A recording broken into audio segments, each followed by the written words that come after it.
Light weight బంగారు diamond ఆభరణాలు వందల రకాల డిజైన్స్ ఏవైనా ధర మాత్రం ఒక్కటే.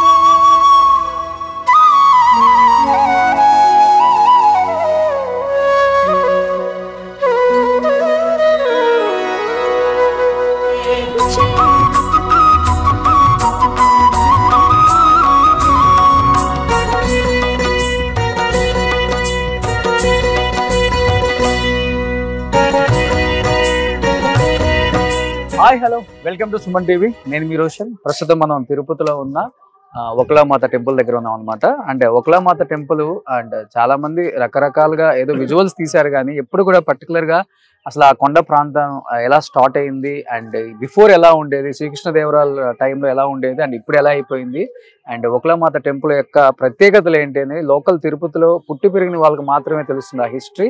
ప్రజెంట్ నాతో పాటు ఉన్నారు టిటిడి బోర్డ్ మెంబర్ భానుప్రకాష్ అన్న. సో ఓం గోవింద గోవింద ఒకలామాతకి జై జై. సో నేను విన్నాను ఫస్ట్, అంటే ఈ కొండ దాదాపు 70 ఎకరాల పైన ఉందని, బట్ అలాంటి కొండ ఈ రోజు 1 ఎకరంలో కుదించబడింది అంటే ఏమని చెప్తారు ఫస్ట్? అసలు ఈ కొండ ఇక్కడి నుంచి గతంలో ఇక్కడి నుంచి మొదలయ్యి ఈ ప్రాకారం దాదాపు 70 ఎకరాల విస్తీర్ణంలో ఈ గుట్ట ఉండేది. కానీ ఇక్కడ ఉన్నటువంటి స్థానికులు దాని మీద కొన్ని మైనింగ్ జరుగుతా పేరూరు బండ అనేది మా జిల్లాలో చిత్తూరు జిల్లాలో చాలా ఫేమస్. ఈ పేరూరు బండ కొట్టుకుంటూ అంతవరకు పరిమితం చేశారు. దీనికి చాలా ఫైట్ చేశారు అనుకుంటా మీరు కూడా. దాదాపు 2006లో ఇక్కడ ఉన్నప్పుడు పైన ఉంటే ఆలయాన్ని తొలగించి అలిపిరి పాదాల మండపం దగ్గర పునర్నిర్మించాలని చెప్పి టీటీడీ ఒక నిర్ణయం తీసుకోవడం జరిగింది.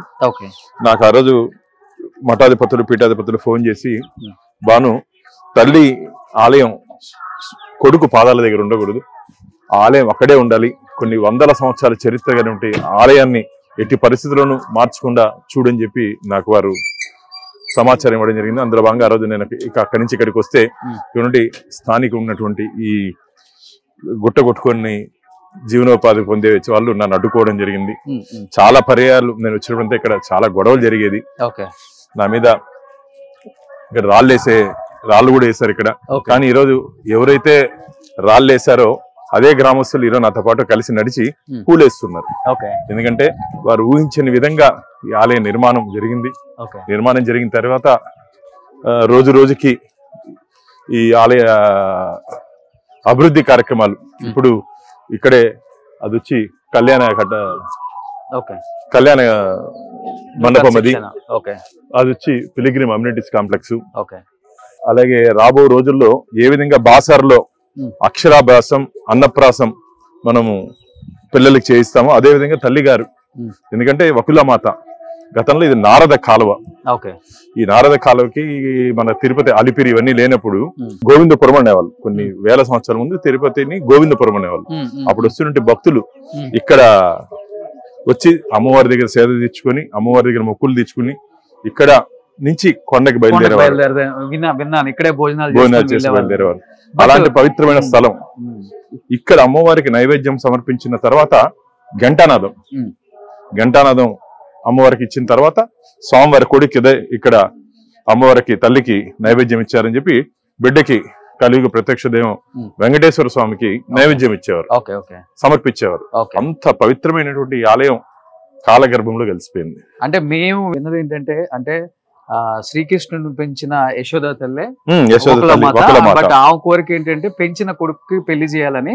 బట్ ఇది ద్రౌపదయుగంలో అవ్వదు, కలియుగంలో అవుతుందని చెప్పగానే కలియుగంలో మళ్ళీ ఒక దీక్ష చేసి ఎన్నో దీక్షల తర్వాత మళ్ళీ వెంకటేశ్వర స్వామిని పెంచి ఆయనకి తల్లి అయ్యే అవకాశం నాకు దక్కింది.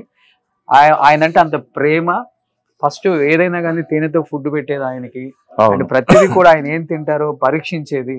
అండ్ ఆ విధంగానే పైన టెంపుల్ లో కూడా ఎప్పుడు ఫుడ్ తయారు చేసే దగ్గర కూడా ఆమె ఎదురుగా ఉంటుంది. ఆ తర్వాత ఇప్పుడు కూడా 7 కొండలకి బహుముఖంగానే అమ్మ ఎప్పుడు గమనిస్తూనే ఉంటుంది. కొడుకు ఆలనా పాలనా వింటాం. ఏం చెప్తారు దానికి అసలు ఆ స్టోరీకి? మీరు చెప్పినటువంటి మాటలు ప్రతి మాట అక్షర సత్యం. యశోదాదేవిగా ఆ రోజు తన కోరికని నెరవేర్చుకోలేకపోయినటువంటి యశోదాదేవి వకులామాతగా వెంకటేశ్వర స్వామికి సేద తీర్చి ఆలించి పాలించి మైమరిపోయేది తల్లి. అలాంటి వకులామాత ఇప్పుడు కూడా కొండ మీద మీరు గమనించినట్టయితే మనం దర్శనం చేసుకుని బయట వచ్చిన తర్వాత పోటు అంటారు. అవును, పోటు అంటే స్వామివారికి చేస్తున్నటువంటి ప్రసాదాలు. అమ్మవారికి చిన్న రంధ్రం ఉంటుంది అవును కోటికి, అమ్మవారు అక్కడి నుంచి గమనిస్తుంటారు మొత్తం. అంటే కొడుకు చేసేటి ప్రతి వంట వారు గమనిస్తుంటారు. అంత విశేషమైనటువంటి ప్రదేశం అది. అంటే తల్లి హృదయం, అంటే కొడుకు ఎలా వడ్డిస్తున్నారు, కొడుకు ఏ పదార్థాలు చేస్తున్నారు, సాంప్రదాయ పద్ధతిలో కట్లతో అక్కడ స్వామివారికి నైవేద్యం చేస్తారు. ఆ నైవేద్యమే ఆలయం లోపల మూల విరాట్కి మనం స్వామివారికి ఇస్తాం. సో ఇప్పుడు చెప్తుంటారు వకులామాత టెంపుల్ అంటే ఈ కొండలో నుంచి 7 కొండలకు కూడా కనెక్షన్ ఉంది, వెళ్ళటానికి మార్గం ఉంది అని చెప్తుంటారు. నిజమండి అది? ఇక్కడ నుండి స్థానిక పెద్దలు, ఇక్కడ నుండి చాలా మంది పెద్దలు చెప్పేవారు నాకు. అనేది ఎక్కడెక్కడ ఉందో కాలగర్భంలోని భూమి లోపల కలిసిపోయాయని చెప్తున్నారు. చాలా విశేషమైన ప్రదేశం ఇది. నేను దాదాపు 2006లో ఇక్కడ ఆలయాన్ని పునర్నిర్మించాను. ఎంత దురదృష్టం అంటే అమ్మవారి ఆలయం ఉంది కానీ లోపల అమ్మవారి విగ్రహం లేదు. కొందరు హైదరాలీ దండయాత్ర సమయంలో ఇక్కడ వచ్చి ఆ విగ్రహాన్ని తొలగించారని చెప్పి తల నరికేశారు అని చరిత్ర చెప్తా ఉంది. మేము ఎంతో ప్రయత్నం చేసినా అమ్మవారి తల ఉందంటున్నారు. ఇప్పుడు కాలగర్భం కలిసిపోయింది అంటే అప్పుడు పెద్దలు వేసి ఇక్కడ ఈ గ్రామంలో ఉంటే పెద్దలు చెప్పేవాళ్ళు. అంత దుర్మార్గులు వాళ్ళు. అప్పుడు మన దేవాలయాల్ని, మన సంస్కృతిని, మన సాంప్రదాయాన్ని విధ్వంసం చేస్తూ మన ఆలయ చిహ్నాలే కనపడకుండా చేయాలని చెప్పి చేసిన ప్రయత్నంలో భాగంగా వారి దండయాత్ర ఇక్కడి వరకు వచ్చి తిరుమలకి వెళ్ళలేదు అని చెప్తుంది చరిత్ర. అంటే ఇంతవరకు వచ్చి ఇక్కడ ఉన్నటువంటి అమ్మవారి విగ్రహాన్ని అన్ని నరికేయడం జరిగింది. ఈ రోజుగా మీరు కానీ గమనించినట్టయితే నిత్య ధూప దీప నైవేద్యాలతో దేదీప్తిమానంగా తల్లి పూజలు జరుగుతున్నాయి ఇక్కడ. కానీ 2006 నుంచి దాదాపు 14 సంవత్సరాలు ఈ ఆలయ నిర్మాణం కోసం పోరాటం చేశాను. పెద్దలు కిషన్ రెడ్డి గారు, అలాగే మాణిక్యాలరావు గారు, మా ఎండోమెంట్ మినిస్టర్, కేంద్రంలో ఉంటే పెద్దలు, ఒక మంత్రులు ఎవరు వచ్చినా సరే నేను ఈ ఆలయం దగ్గర తీసుకుని వచ్చేవాడిని. ఎందుకు అంటే ప్రపంచంలోనే ప్రసిద్ధిగాంచిన ఆలయం అంటే తిరుమల తిరుపతి దేవస్థానం. ఎక్కడి నుంచో వస్తారు, ఫారినర్స్ కావచ్చు, వివిధ రాష్ట్రాల నుంచి కూడా. అలాంటి గొప్ప పుణ్యక్షేత్రమైన వెంకటేశ్వర స్వామి శ్రీనివాసుడు తల్లికి వకులామాతని ఎందుకు పెద్దగా పట్టించుకోవట్లేదు అంటే ఎక్కడ తప్పిదం అంటారు ఇది? అంటే అప్పుడు ఇక్కడ నుండి స్థానిక ఇక్కడ నుండి మీరు అన్నట్లు అప్పటి నుంచి ఇప్పటికే అన్యాయం జరుగుతూనే ఉంది చెప్పాలంటే. జరుగుతాం అంటే వాళ్ళేదో హైదరాలీ మన ఆలయాల పట్ల అన్యాయం చేస్తా అంటే వాళ్ళకి మన దేవుడి మీద భక్తి విశ్వాసం లేదు. కానీ ఈ కలికాలంలో కూడా, కలియుగంలో కూడా ఇలా వివరించాలంటే వారికి అవగాహన లేదని నేను అనుకుంటున్నాను. ఇది మీరు కానీ శాసనం చూడండి, చోళులు కాలంలో పేరూరు శాసనం. ఈ శాసనం పేరులోని వకులామాత ఆలయ గోపురం ముందున్న రాతిపై చెక్కబడింది. ఈ శాసనం తమిళ భాషలో, తమిళ లిపిలో ఉంది. కులోప్త చోళ తన 20వ పరిపాలన సంవత్సరంలో ఈ శాసనమును జారీ చేశాడు. పులియార్ కట్టడం చెందిన వ్యక్తి జాయకొండ చోళ మండపం తిరువెంగడ కొట్టం. అదే నేను చెప్పాను కదా, మన తమిళ ఇన్స్క్రిప్షన్స్ లో మన బౌండరీస్ ని తిరువెంగడం అనేవారు. తిరువెంగడ కొట్టడం కోడాపూర్ వారు ప్రతిష్ఠించినట్టు చెప్తా ఉంది ఇక్కడ శాసనం. ఇది ఆధారాలు. మేము అప్పుడు ధర్మకర్తల మండలి సభ్యుడిగా నేను ఈ ఆలయ నిర్మాణం కోసం ఒక ప్రతిజ్ఞ తీసుకోవడం జరిగింది. ఖచ్చితంగా అమ్మవారి ఆలయ నిర్మాణం అయితే స్వామివారికి ఇక్కడ తలనీలాలు సమర్పించి స్వామివారి దర్శనం చేసుకుంటారండి. నేను 2015లో నాకు మొట్టమొదటిగా స్వామివారి సేవ చేసుకునే అవకాశం అప్పుడున్నటువంటి మా ఉమ్మడి కూటమి చంద్రబాబు నాయుడు గారు, మా పెద్దలు బీజేపీ పెద్దలు నాకు అవకాశం కల్పించారు. అందులో భాగంగా ఆ రోజు నేను రాత్రి ఇక్కడ వచ్చి పడుకున్నాను ఇదే ప్రాంతంలో. అప్పటికి ఇదంతా కట్టడం ఏం లేదు, మొత్తం అటవీ, మొత్తం ముళ్ళ పొదలు అన్ని. ఆ రోజు ఏం జరిగిందంటే నేను ఇక్కడ ఉండేటప్పుడు కింద నేను ఉదయం స్నానం చేసేదానికి ఏర్పాట్లు చేశారు, ట్యాంకర్లు అన్ని. కానీ దురదృష్టం ఇక్కడ నోటీస్ కొందరు ఆ లైట్లు ట్యాంకర్లు అన్ని పగలు కొట్టేశారు, వచ్చి రాళ్ళు వేస్తారు. దాదాపు 200 మంది పైకి వచ్చారు. నేను ఇక్కడ పడుకోకూడదు, నువ్వు వెళ్ళిపోవాలి. ఇక్కడ చేస్తున్నటువంటి మాఫియా మైనింగ్ చేస్తున్నట్టు కొందరు వ్యక్తులు చాలా గొడవ చేస్తారు. రాళ్ళ దాడితో రాళ్ళు పడ్డాయి. నేను ఎక్కడ భయపడలే. నేను ఎట్టి పరిస్థితుల్లోనూ ఇక్కడే పడుకుంటాను. ఉదయం లేచి ఇక్కడి నుంచి వెళ్ళిన తర్వాత అమ్మవారిని దర్శనం చేసుకుంటానని చెప్పి గట్టిగా కూర్చున్నాను. ఉదయం ఇక్కడి నుంచి దిగేదానికి వీలు లేకుండా ఏమంటారు ఆయిల్ పోయేస్తారు. ఆయిల్ జారిపోవడం దిగేదానికి వీలు లేకుండా మొత్తం ఆయిల్ వేస్తారు చుట్టూరు. ఇక్కడ నుండి స్థానిక మిత్రులు దారాలు కట్టి ఆ దారంతో ఆ సహాయంతో కిందకి దిగారు. అంటే కిందకి దిగేదానికి కూడా అవకాశం లేకుండా ఆ రోజు ఉన్నటువంటి పరిస్థితి. అనేక సందర్భాల్లో ఇట్లుండింది గుట్ట, ఇటు దిగాను. మనం మామూలుగా ఇప్పుడు నడిచెక్కాం కదా, పాకుతూ దిగేవాళ్ళం. పాకుతూ దిగేవాళ్ళం, పాకుతూ ఎక్కేవాళ్ళం అంటే ఊహించుకోండి. ఓకే, సో ఇక్కడ మీకు చూడండి, ఈ ఆర్టికల్ చూస్తే అర్థం అవుతుంది కొండ దిగటం ఎంత కష్టం అని. భాను ప్రకాష్ గారు, మన ఇప్పుడు సెంట్రల్ మినిస్టర్ కిషన్ రెడ్డి గారు, అంటే వీళ్ళు దిక్కుండా అంతా కొండపైనంతా ఆయిల్ పూసేసి అంత గందరగోళం చేశారు ఆ రోజుల్లోనే. కాబట్టి ఇది డెవలప్ అవ్వాలని వీళ్ళు కంకణం కట్టుకున్నారు. కాబట్టి నిజంగా తెలుగు రాష్ట్రాల్లో కొన్ని పుణ్యక్షేత్రాలు మీలాంటి వాళ్ళ వల్ల కొంచెం ముందుకు వెళ్తున్నాయండి. ఓ తాళ్లు కట్టుకోండి. ఓకే, ఇది అప్పుడు టెంపుల్ పరిస్థితి. సో ఒకప్పుడు ఒకలామాత టెంపుల్ ఇలా ఉండేది అనమాట, కేవలం కొండ మాత్రమే ఉండేది.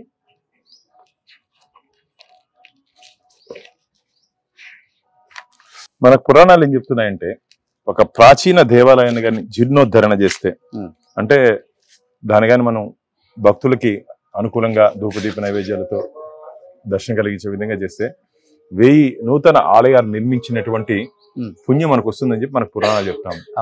కాబట్టి ఒకలామాత ఆలయ నిర్మాణంలో నాతో పాటు కలిసి ముందుకు నడిచినటువంటి నా మిత్రులందరికీ 1000 ఆలయాలు కట్టినటువంటి పుణ్యపురం దక్కింది. నేను ఇప్పుడు ఇంతకుముందు మాట్లాడుతూ మర్చిపోయా. ఆ రోజు ఫస్ట్ ఇక్కడి నుంచి తలనీలాలు సమర్పించి బోర్డు మీటింగ్కి వెళ్తానే నా మొట్టమొదటి ప్రతిపాదన బోర్డులో నిత్య కళ్యాణం పచ్చతోరణ వెంకటేశ్వర స్వామికి. స్వామికి 365 రోజులు పెళ్లి, ఏ రోజు నిలవదు. ఆయన కరోనా టైంలో కూడా ఆయనకి జరగాల్సినవన్నీ జరిగాయి. అంత అలంకార ప్రియుడు, అంత పద్ధతి ప్రకారం స్వామివారికి జరుగుతుంటాయి. ఇక్కడ నిత్య కళ్యాణం పచ్చతోరణం కొండ మీద, కానీ కింద అమ్మవారికి ఎటువంటి విగ్రహం లేదు, ఆరాధన లేదు, నైవేద్యం లేదు. కాబట్టి ఇలాంటి పరిస్థితిలో ఉంది. ప్రపంచంలోనే ఆధ్యాత్మిక రాజధాని తిరుమల తిరుపతి దేవస్థానం హిందువులకి, అలాంటి వెంకటేశ్వర స్వామి తల్లి గుడి ఇలా దీనస్థితిలో ఉంటే మంచిది కాదని చెప్పి నా మొట్టమొదటి ప్రతిపాదన ఈ ఆలయ నిర్మాణం కోసం నేను ఆ రోజు ఫస్ట్ సబ్జెక్ట్ గానే అరేంజింగ్ సబ్జెక్ట్ గా దాన్ని లేవనెత్తడం జరిగింది. ఆ రోజు మాకు ఉన్నటువంటి చైర్మన్ చదలవాడ కృష్ణమూర్తి గారు, ధర్మకర్తల మండలి సభ్యులందరూ ఏకగ్రీవంగా ఆలయ నిర్మాణం కోసం 2015లో దీనికి ఆమోదం తెలపడం జరిగింది. ఆ రోజు చాలా సంతోషం. పూర్తయిన తర్వాత ఆలయం 2021లో పూర్తయింది. ఆ రోజు సంకల్పం తీసుకున్నాను, ఆలయం పూర్తయిన తర్వాత తలనీలాలు సమర్పిస్తానని చెప్పి. పూర్తయిన తర్వాత ఇక్కడే కింద గుట్ట కింద వచ్చి తలనీలాలు సమర్పించి అమ్మవారిని దర్శనం చేసుకున్నా. జీవితంలో ఒక తృప్తి, ఒక చిన్న ప్రయత్నం వల్ల ఇంత ఒక ఆలయాన్ని, చరిత్ర ఉన్నటువంటి ఆలయాన్ని ఈరోజు భక్తులకి దర్శనం కలిగించే విధంగా నిలపగలని చెప్పి ఒక తృప్తి ఉంది. గ్రేట్. అదే మిమ్మల్ని ముందుకు నడిపిస్తుంది. అది మీకు ఇక్కడ నుంచి కనిపిస్తుంది చూడండి. ఇక్కడ నుంచి స్టార్ట్ అయింది ఒకలామాత టెంపుల్ కొండ, అండ్ అక్కడ నుంచి క్లియర్ గా మీకు కనపడుతుంది చూడండి. గుర్తుగా అక్కడ చెట్టు కూడా ఉంది. అండ్ ఇక్కడ నుంచి స్టార్ట్ అయిన ఒకలామాత టెంపుల్ కొండ కనుచూపు మేర, అంటే కంటికి కూడా కనపడినంత దూరం, దాదాపు 70 కిలోమీటర్లు ఉన్న ఒకలామాత టెంపుల్ ఈ రోజు ఒక్క ఎకరంలో, ఒక ఎకరం ఉంటుంది ఇది, 70 ఎకరాలు ఉన్నటువంటి 70 ఎకరాలు ఉన్న ఆ ఒకలామాత టెంపుల్ అంటే కొండని ఈ రోజు ఒక్క ఎకరానికి కుదించారనమాట. సో ఇది కూడా అంటే రాజకీయంలో భాగమే అంటారా? ఖచ్చితంగా. అప్పుడు కూడా రాజకీయాలు ఉన్నాయి దీంట్లో కూడా. చాలా మంది అప్పటి నుండి రాజకీయ నాయకులు ఇక్కడ నుండి ఓటు బ్యాంకు రాజకీయాల కోసం ఇక్కడ నుండి మైనింగ్ చేసే వాళ్ళకి సపోర్ట్ చేయడం జరిగింది. వారు మంత్రులు కూడా ఉన్నారు అప్పుడు. వారితో కూడా నిత్యం పోరాటం జరిగేది. కానీ ధర్మం ఎప్పుడు గెలుస్తుంది, ధర్మానికి ఎప్పుడు విజయం ఉంటుంది. సో ఎంత గొప్ప ఎన్ని అడ్డంకులున్నా ఆఖరికి ధర్మపక్షానే తీర్పుంటుంది, ధర్మపక్షానే విజయం ఉంటుందని చెప్పి వీటన్నిటికీ నిదర్శనం. ఎంత గొప్ప చరిత్ర కలిగిన ఒకలామాత టెంపుల్ నేను కూడా ఇంతవరకు దర్శించుకోలేదు. అండ్ కట్టిన తర్వాత చాలా టైమ్స్ అనుకుందాం, హైవేలో వెళ్తుంటే చాలా ఈ పుణ్యక్షేత్రం చూస్తుంటే మనకి ఎలా కనపడుతుంది అంటే నైట్ టైంలో ఒక గోల్డెన్ టెంపుల్ లా కనిపిస్తుంది. సో ఒకసారి దర్శనం చేసుకొని వచ్చిన తర్వాత మాట్లాడతాను నేను కూడా. సో చాలా అద్భుతమైన దర్శనం నిజంగా. లోపలికి వెళ్తే ఒక పాజిటివ్ వైబ్స్. అండ్ ప్రతి ఒక్కరు కూడా తిరుమల దర్శనాన్ని మనం ప్రతి ఒక్కళ్ళం వస్తుంటాం, కానీ వకులామాత టెంపుల్కి కూడా రావాలి. అక్కడ దర్శనం చేసుకున్న వాళ్ళు వకులామాత దర్శనం చేసుకుంటే మనం అనుకున్నది డబల్గా ట్రిపుల్ అవుతుందని చెప్పేసి అందరు చెప్తూ ఉంటారు. మీకు క్లియర్గా ఇక్కడ కనిపిస్తుంది చూడండి, రోడ్ కూడా చిత్తూరు హైవే అన్నమాట ఇది. మీకు హార్డ్లీ తిరుపతి నుంచి కూడా 7 కిలోమీటర్స్ అంతే, 5 మినిట్స్ పడుతుంది అంతే వకులామాత టెంపుల్. రోడ్ మీద నుంచి కూడా వాకబుల్ వచ్చేయచ్చు మీరు, 500 మీటర్స్ ఉంటుంది. మెయిన్ రోడ్ మీకు అక్కడ కనిపిస్తుంది చూడండి ఒకసారి, అది మెయిన్ రోడ్ అనమాట. న్యూ రోడ్ ఇది, అలిపిరికి వెళ్ళిపోవచ్చు ఇది కూడా. అండ్ 7 కొండలు మీకు ఎదురుగా కనిపిస్తూనే ఉన్నాయి. 7 కొండలకి బహుముఖంగా అమ్మవారు ఎప్పుడు కూడా పరిరక్షిస్తూ ఉంటారు అండ్ పరిశీలిస్తూ ఉంటారు. కొడుక్కి ఎలా ఉన్నాడు, ఏం తింటున్నాడు, ఏం ప్రసాదాలు పెడుతున్నారు అని చెప్పేసి కూడా చరిత్రలో చెప్తూ ఉంటారు. అలాంటి గొప్ప చరిత్ర కలిగిన వెంకటేశ్వర స్వామి తల్లి వకులామాతను దర్శించుకుంటే అన్ని జరుగుతాయి అనే ఒక మంచి శుభసూచకాలు జరుగుతాయి అని చెప్పేసి ప్రతి ఒక్కరు కూడా చెప్తూ ఉంటారు. డెఫినెట్ గా రండి మీరు ఈసారి మిస్ కాకుండా. అండ్ టెంపుల్ కూడా చాలా అద్భుతంగా ఉంది. ఇలాంటి వాళ్ళు గొప్పగా ఇనిషియేట్ తీసుకొని టెంపుల్ని, ఒకప్పుడు టెంపుల్ ఎలా ఉండేది, ఇప్పుడు టెంపుల్ ఎలా ఉందో చూస్తుంటే విజువల్స్ నాకే చాలా బాధ అనిపించింది. అంత గొప్ప పుణ్యక్షేత్రం, అంత గొప్ప శ్రీనివాసుడు కలియుగ ప్రత్యక్ష దైవం, అలాంటి ఆయన తల్లి టెంపుల్ ఇలా ఉంది అనే బాధ నాకే కలిగింది ఆ పాత విజువల్స్ చూసి. బట్ గ్రేట్ అన్నా, బానన్నా, ఇలాంటి వాళ్ళు ఉండబట్టే ఇప్పటికి కొన్ని హిందూ టెంపుల్స్ ఇంత గొప్పగా పుణ్యక్షేత్రాలుగా మారిపోతున్నాయి అన్నమాట ఎక్కడ చూసినా కానీ. అండ్ దానితో పాటు ఇప్పుడు మీ డిప్యూటీ సీఎం పవన్ కళ్యాణ్ గారు కూడా హిందూ ధర్మం మీద పోరాడుతూ ఉన్నారు. ఎప్పుడన్నా ఆయన వరకు తీసుకెళ్లారా టెంపుల్స్ కొన్ని ఎలా చెయ్యాలి ఏంటి అనేది? అంటే పవన్ కళ్యాణ్ గారు ఎక్కడ నాతో కనపడినా, బాను నువ్వు చేసే ఒక అంశం నాకు భలే ఇష్టం అంటాడు. ఏదంటే ఎర్రచందనం. ఇదైనాక నెక్స్ట్ ఎపిసోడ్ అది కూడా గత 20 సంవత్సరాల ముందు నేను కిషన్ రెడ్డి గారు ఏ విధంగా కిషన్ రెడ్డి గారిని ఈ ఆలయానికి తీసుకుని వచ్చాను, అదే విధంగా కిషన్ రెడ్డి గారిని శేషాచల అడవుల్లో ఉదయం మేము బయలుదేరితే కొండ మీద గిరి దగ్గర బయలుదేరితే సాయంత్రం కళ్యాణం దగ్గర దిగాం. అప్పుడు ఉన్నటువంటి పరిస్థితుల లోపల అన్ని ఎర్రచందనము అటవీ ప్రాంతంలో ఏ విధంగా జరుగుతుంది అన్ని పరిశీలిస్తూ అప్పుడే మొదలు పెట్టాం. కాబట్టి పవన్ కళ్యాణ్ గారు నన్ను ఎక్కడ కనపడినా నువ్వు చేసే ఆ ఉద్యమం నాకు చాలా ఇష్టం బాను అని చెప్తారు. అన్న మీరు కూడా రండి ఒకసారి వెళ్దామంటే ఖచ్చితంగా నీతో పాటు కలిసి ఎర్రచందన అరికట్టడంలో నేను కూడా ఉంటానని చెప్పి చెప్పారు. నాకు ఎంత సంతోషం వేస్తుంది అంటే పవన్ అన్న కనపడినప్పుడు మా మధ్య ఎక్కడ కనపడినా ఇదే సంభాషణ ఉంటది. ఆలయాలు, గోవులు, ఈ అటవీ సంరక్షణ. ఇప్పుడు ఎంత తృప్తిగా ఉందంటే అమ్మవారి దర్శనమైన తర్వాత ఆ మాల తీబుద్ధి కావట్లేదు. అమ్మవారికి అలంకరించినటువంటి ఈ పవిత్ర మాల సో అమ్మవారి ఆశీర్వాదంగా నాకు ఇచ్చారు. ఇలాంటి ఆలయాలు ఇంకా ఇలాంటి ఆలయాల్ని ఇంకా పునర్నిర్మించు భాను అని చెప్పి అమ్మవారు ఆశీర్వదించింది. ఇలాంటి నేను ఇప్పుడు ఇంకా మన రాష్ట్రంలో అనేక ఆలయాలు జీర్ణోద్ధరణకి నోచుకోలేకుండా ప్రాచీన ఆలయాలు. ఈ రోజు రాజులు లేదు, చక్రవర్తులు లేదు, అదంతా రాజులు చక్రవర్తులు ఆలయ నిర్మాణం చేశారు. దానికి కొన్ని వందల వేల ఎకరాలు మాన్యాలు ఇచ్చారు. మాన్యాలంటే భూములు. ఆ భూముల్లో వస్తున్నటువంటి ఆదాయంతో ఆలయాలు నడిచేది. కానీ ఆ భూములు కూడా అన్యాక్రాంతమైపోయినాయి.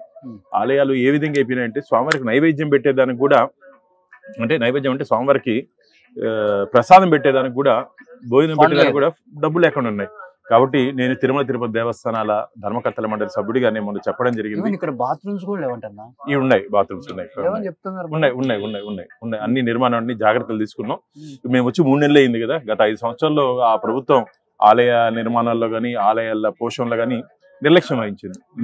నేను ధర్మకర్తల మండలి సభ్యుడిగా 3వ నెల ఇది. మా ప్రభుత్వం ఎన్డీఏ కూటమి వచ్చింది 6వ నెల. కాబట్టి రాబో రోజుల్లో ఈ ప్రాచీన దేవాలయాల గుర్తించి వాటిని జీర్ణోద్ధరణకు తిరుమల తిరుపతి దేవస్థానం నుంచి శ్రీవాణి ట్రస్ట్, శ్రీవారి ఆలయ నిర్మాణ ట్రస్ట్ నుంచి ఇప్పటికే మాకు దాంట్లో 1500 కోట్లు మూలధనం ఉంది.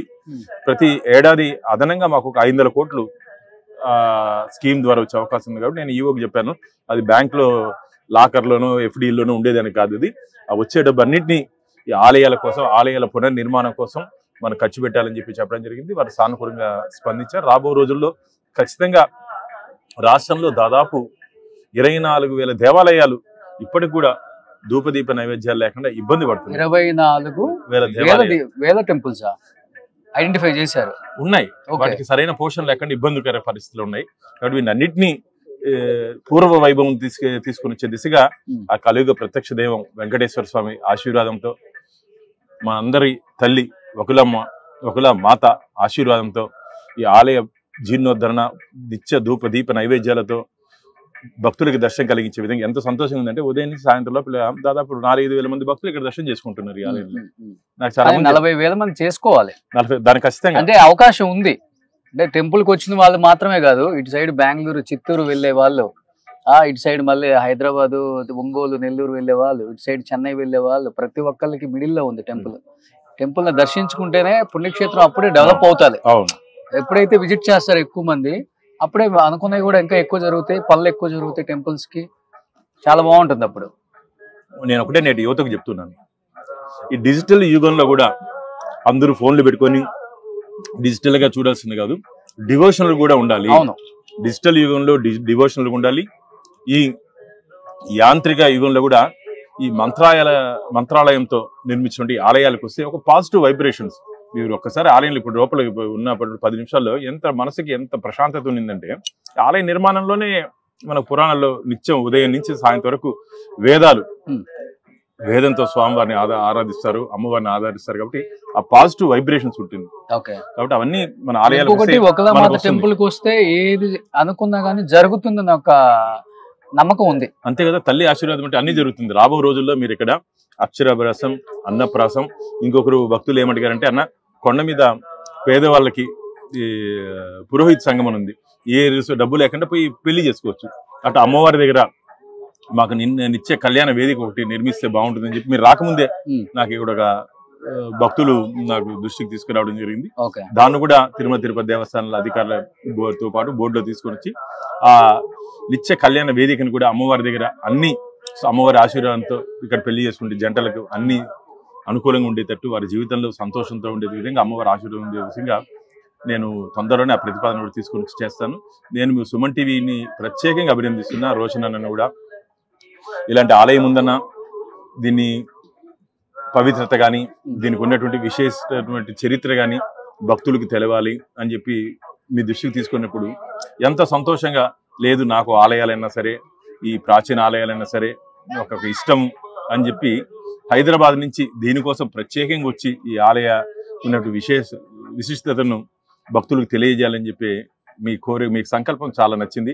మీ సంకల్పంతో పాటు ఇంకా అదనంగా మా జిల్లాలో గుడిమల్లం ఉంది. అసలు ప్రపంచంలోనే మొదటి శివాలయం కాదు, మొదటి ఆలయం అంటారు. మొదటి ఆలయమే. దాదాపు కొన్ని 5,000 సంవత్సరాలు 3,000 సంవత్సరాలు చరిత్ర ఉన్న ఆలయం. మీరు ఇంకో మీ పర్యటనలో ఆలయాన్ని కూడా మనం తీస్తే, ఏంటంటే నేటి యువతకి తెలవాల్సిన అవసరం లేదు. కాబట్టి మీ ద్వారా ఈరోజు వకులమాత ఆలయం విశేషాలన్నీ భక్తులకి తొందరలోనే వారికి తెలిసిన తర్వాత మీరు చెప్పినట్టు ఈ 3,000-5,000 సంఖ్య పెరగాలని చెప్పి. ఎందుకంటే నేను లాస్ట్ అండ్ ఫైనల్ గా ఒకటైతే చెప్తాను, నేను టెంపుల్ విజిట్ చేసింది నేను కూడా ఫస్ట్ టైము. బట్ అంటే ప్రపంచాన్ని జయించిన వెంకటేశ్వరుడు అంత గొప్ప మహా తల్లి మాతృమూర్తి ఉండబట్టే అది సాధ్యమైంది. ఆమె ఆశీస్సులు ఆయన ఆ స్థాయికి తీసుకొచ్చాయి అని చెప్పొచ్చు. బట్ ఈరోజు ప్రపంచం మొత్తం తెలిసిన వెంకటేశ్వర స్వామి అంత గొప్ప తల్లి ఉండబట్టే, ఆయన ఆమె ఆశీస్సులు ఉండబట్టే ఆ స్థాయికి వచ్చారు. బట్ కనీసం మనకి వకులామాత ఆశీస్సులు ఉంటే చాలు అన్నమాట, ఆమె బ్లెస్సింగ్స్ ఉంటే చాలు, మనం అనుకున్నది ఏదైనా జరుగుతుందనే ఒక మంచి నమ్మకం అయితే నాకైతే కలిగింది. డెఫినెట్ గా తిరుమల వచ్చిన వాళ్ళు, తిరుపతి వచ్చిన వాళ్ళు అండ్ బెంగళూరు వెళ్ళే వాళ్ళు ఎవరైనా కానీ 500 మీటర్స్ లో వకులామాత టెంపుల్ ఉంది, వచ్చి అమ్మవారిని దర్శించుకొని మంచి కోరికలు కోరుకోండి. పాజిటివ్ గా మీకు అన్ని లైఫ్ లో మంచి జరుగుతాయి అండ్ చాలా గొప్పగా మనం అనుకున్న లక్ష్యాలను సాధిస్తామని నేను నమ్ముతున్నాను. డెఫినెట్ గా రావాలని మనస్ఫూర్తిగా కోరుకుంటున్నాను. జై వకులామాత గోవింద. అలాగే చివరిగా ఈ ఆలయ నిర్మాణం కోసం, పునర్నిర్మాణం కోసం మేము చేస్తున్నటువంటి ఆ పోరాటంలో మాతో పాటు కలిసి నడిచినటువంటి అనేక మంది మహానుభావులు, పరిపూర్ణానంద స్వామి గారు కానీ, కిషన్ రెడ్డి గారు కానీ, అసలు ఎక్కలేని పరిస్థితుల్లో పాక్కుంటూ పైకి వచ్చినటువంటి సందర్భాలు కిషన్ రెడ్డి గారు, అలాగే కేంద్ర మంత్రులు దాదాపు ఒక 10-15 మంది కేంద్ర మంత్రులను ఇక్కడ తీసుకొని వచ్చాను. వీరందరికీ అమ్మవారి ఆశీర్వాదం నిండుగా ఉండాలని చెప్పి, వారికి అండగా తోడుగా నీడగా ఒకలమ్మ ఉండాలని చెప్పి కోరుకుంటున్నా. గోవిందా నారాయణ. ఒకలామాత ఆలయ గర్భగుడికి కూడా బంగారు తాపడ పనులని ప్రారంభించిన మంత్రి పెద్దిరెడ్డి గారని అప్పుడు మనం చాలా కథనాలు అంటే పేపర్లలో చూసాం కూడా. ముఖ్యంగా చిత్తూరు జిల్లాలో ఎవ్వరూ ముందుకు రాలేదు ఈ టెంపుల్ పునర్నిర్మాణం చేయటానికి. బట్ మొట్టమొదటిగా పెద్దిరెడ్డి రామచంద్రారెడ్డి గారు అండ్ కంకణం కట్టుకొని డెఫినెట్గా ఒకలామాత టెంపుల్ పూర్తి చేయాలని దగ్గరుండి అన్ని పనుల్ని పరిశీలిస్తూ ఎప్పటికప్పుడు అండ్ ఈరోజు భక్తులందరూ కూడా ఒకలామాత దర్శనం చేసుకునే విధంగా ఎంత అద్భుతంగా తీర్చిదిద్దారు ఈ కొండ మీద. అండ్ హ్యాట్సాప్ పెద్దిరెడ్డి రామచంద్రారెడ్డి గారు, ధన్యవాదాలు మీకు. ఇంతమంది వెంకటేశ్వర స్వామి తల్లి ఒకలామాత దర్శనంకి వచ్చే వాళ్ళు ఎన్నో ఇబ్బందులు పడ్డారు. ఇన్ని రోజులు ఆమె దర్శనం చేసుకోవడానికి చాలా ఇబ్బందులు పడ్డారు. కనీసం మెట్టు సదుపాయం లేదు, టెంపుల్ సరిగా లేదు. అండ్ ఒకలామాత హెడ్ ఏదైతే ఉందో అది కూడా అప్పుడు వేరే వాళ్ళు ధ్వంసం చేస్తే మళ్ళీ పునర్నిర్మాణం చేసి ఎంత అద్భుతంగా టెంపుల్ కట్టించిన దాత పెద్దిరెడ్డి రామచంద్రారెడ్డి గారు. Once again thank you sir. Suman టీవీలో మీ పర్సనల్ అండ్ బిజినెస్ ప్రమోషన్స్ కోసం కింది నెంబర్కి కాంటాక్ట్ చేయండి.